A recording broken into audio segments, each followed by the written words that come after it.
So hopefully y'all can hear me. But as you see, you got Rick Ross Black Market album, the deluxe version, which I didn't buy, but it had like one extra track. You can count Foreclosures and Money Dance, but I really just count Carol City. And I gotta say, this album was dope. The only two songs I didn't like was Peace Sign and Dope. Peace Sign is a ladies orientated track. I just feel like Ross could have did better if that's the angle he was going, cause you damn near got that with track 6, and then you got Sorry, so it's just like kind of oversaturated with the female oriented content, and then you had like Money Dance and shit like that worked. But let's just start off with a couple of things first. It was amazing production.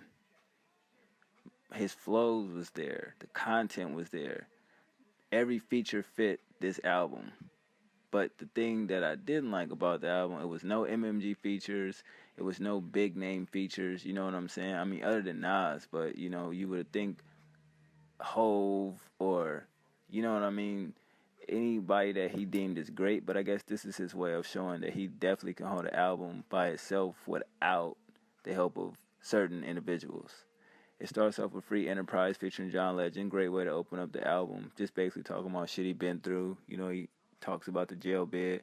John Legend comes through with his soulful voice as he always does. Every time they hook up, they do great things together. So I wasn't mad about that. It goes into track 2, which is Smile Mama, Smile featuring CeeLo Green. You know, Incredible production, soulful hook. It's basically the ins and outs of him and his mother relationship, basically trying to make her happy. He talks about his lean habit, being raised by a great woman, which is a different side of Ross that I never seen, because if you listen to most of his other albums, he never really did a record like that. So I was totally shocked and impressed at that. I was like, wow, this is a different side of Ross. It's a more, confident and mature Ross, I would say. You know what I mean? Not to say that he wasn't always confident, but you definitely could hear the arrogance, the feel like he's on the throne type attitude vibe throughout this album. Then it gets into One of Us featuring Nas. You already know how I feel about that. That was on a Renzo remix.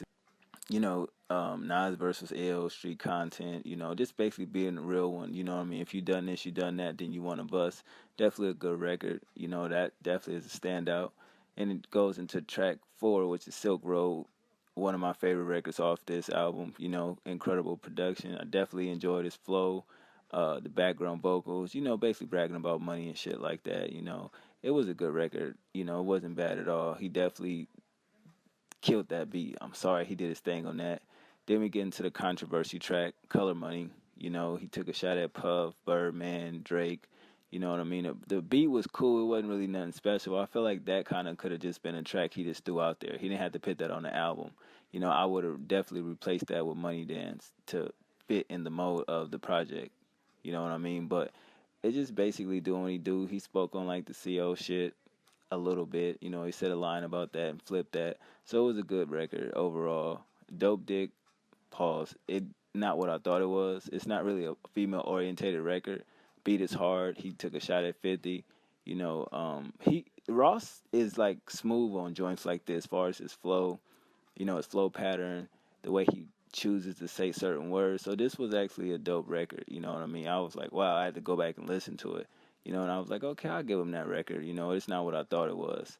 It gets into track and to go back to track 5, basically he's saying fuck all these rappers, he's the boss. Moving on to track 7, Crocodile Python, which is another favorite of mine. He took a shot at Trick Daddy. He talked about his personal issues, his case he went through, the house arrest shit, great flow, awesome record. Hook was on point. He's flawless at this point. Then it goes into Ghost Rider.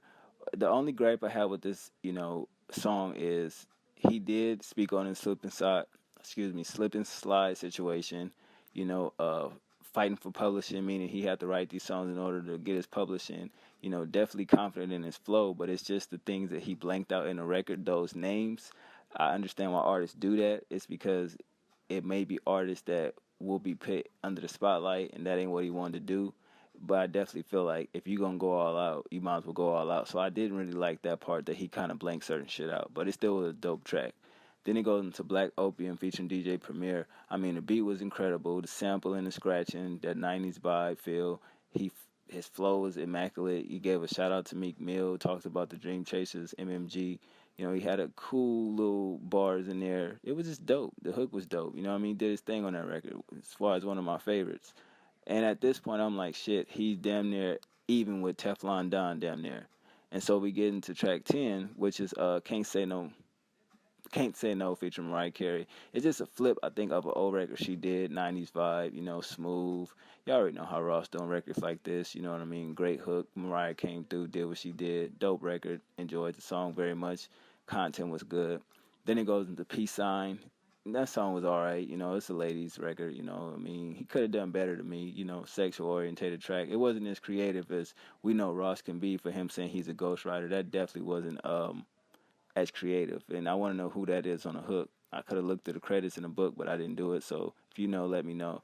It gets into track 12, which is Very Best featuring Mary J. Blige. It's basically about living life over a jazzy beat, you know, being successful, soulful hook. You know, his flow was on point. Mary came through and did what she did always. She still got that voice, and that's a lovely thing to see. Of course, Sorry is track 13 featuring Chris Brown. We already know how I feel about that. Love that record. One of my favorites as well. You know, simply amazing record.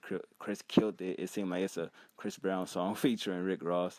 And then we get into the last record on the standard edition, which is dope. To me, it sounds like a DS2 slash What a Time to Be Alive leftover, because you think about it, Future definitely did Meek on What a Time to Be Alive, and if you really listen to it, it just seemed like this song is old. You know what I mean? It ain't no telling when he recorded this, but because I was like, wait, why would he record a record where he know blatantly he took a shot at Future? But Ross can go in there and say that these songs are new. It is what it is, but I definitely feel like this song has to be at least old. But going into the last three tracks on the deluxe, you got Foreclosures from Black Dollar mixtape, dope record.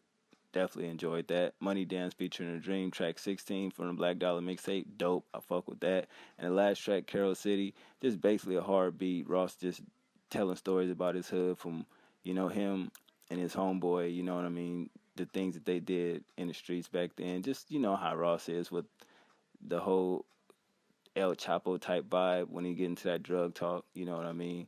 The flow he used was raw as hell, though. I won't even front. But overall, this is the best body of work since Teflon Don. You know, I definitely feel like it has potential to be a great album the more you listen to it, because I listened to it 6 times before I even talked about this project right now, and it's still an 8.5 out of 10 though, because it's still some flaws in there. Some tracks he just seemed like lazy with the flow. You know, some content was repetitive. You know, with certain shit I feel he held back on and didn't speak on. You know, and I don't really appreciate that, the way he talked in the interview, and then the album come on and it's like, I figured it wasn't gonna be what I thought it was, but it's a dope album. Don't get it fucked up. It's definitely a dope album, but I give it an 8.5 out of 10. On the deluxe side, I 15 out of the 17 records, but if it was just the standard out of 14, I like 12. If you get what I'm saying, but the beats phenomenal. That's a 9 out of 10 hands down. He great at picking beats, you know. But my favorite 5 tracks would be track 4, 7, 8, 9, and 13. It was a good album, man. Ross did his thing, but I said that when I heard Black Dollar, I said he gonna have to surpass this, and that's what he did. It makes you wonder what he gonna do to get to his 10th album, you know. But y'all let me know what y'all think. Thanks for watching. One.